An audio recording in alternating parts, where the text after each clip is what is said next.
السلام علیکم ورحمۃ اللہ وبرکاتہ۔ الحمدللہ رب العالمین وبہ نستعین والصلاة والسلام علی رسول اللہ۔ ناظرین کرام، دروس رمضان میں ایک بار پھر سے آپ کا استقبال ہے، جہاں ہم روزے کی اہمیت و فضیلت کو جانتے ہیں اور اسے رکھنے کی کوشش کرتے ہیں، تو اس کے بعد ہمارے لیے یہ ضروری ہو جاتا ہے کہ ہم اس کے احکام کو جانیں۔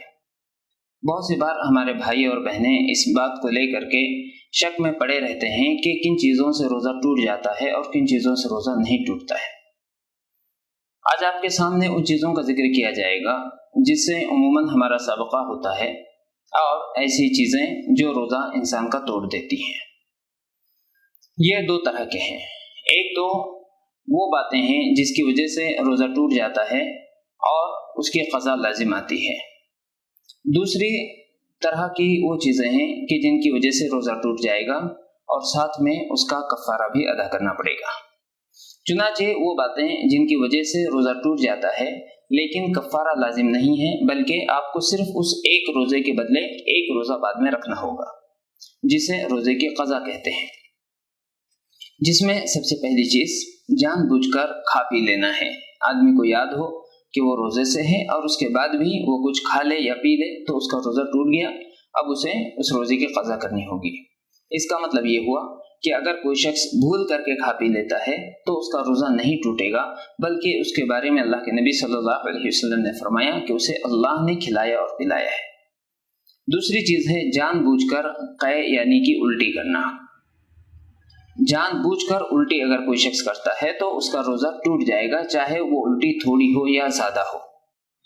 اگر الٹی ہو جائے قصدن نہ ہو تو کوئی حرج کی بات نہیں ہے، اس کا روزہ نہیں ٹوٹے گا۔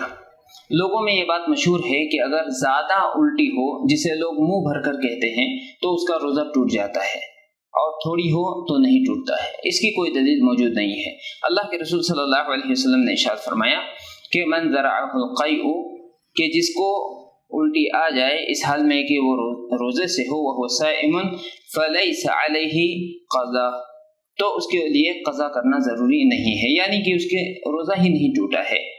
لیکن جو آدمی جان بوجھ کر کے الٹی کرے، عمدن قصدن کوشش کر کے الٹی کرے، تو چاہے تھوڑی ہو یا زیادہ ہو، اس شخص کا روزہ ٹوٹ جائے گا اور اسے اس کی قضا کرنی ہوگی۔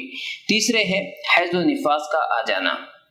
کسی عورت کو روزے کی حالت میں، چاہے وہ افطار سے تھوڑی دیر پہلے ہی کیوں نہ ہو، 1-2 سیکنڈ پہلے ہی کیوں نہ ہو، اسے یہ احساس ہو جائے کہ حیض کا خون جاری ہو گیا ہے یا نفاس کا خون جاری ہو گیا ہے، تو اس کا روزہ ٹوٹ جائے گا اور اسے اس روزے کی قضا کرنی ہوگی۔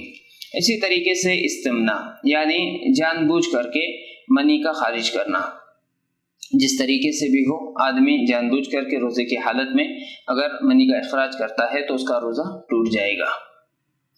یہ جماع کے علاوہ ہے۔ اگر احتلام انسان کو ہو جاتا ہے، وہ سویا ہوا تھا اور اس حالت میں خواب میں منی خارج ہو گئی، تو اس کا روزہ نہیں ٹوٹے گا۔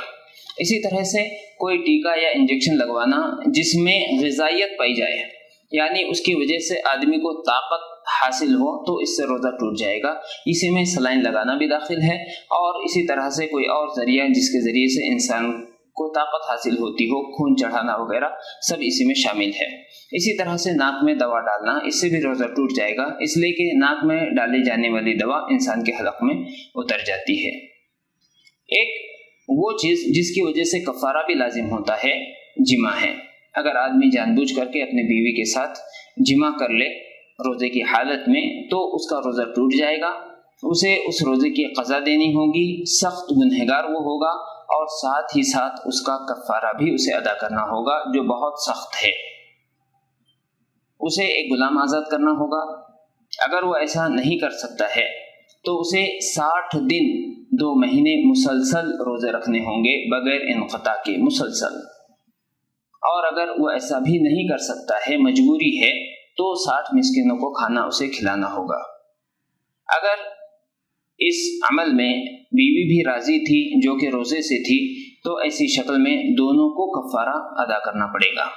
اگر بیوی کو مجبور کیا گیا یا وہ بھول گئی ہے تو ایسی صورت میں اس کے اوپر کفارہ نہیں ہوگا۔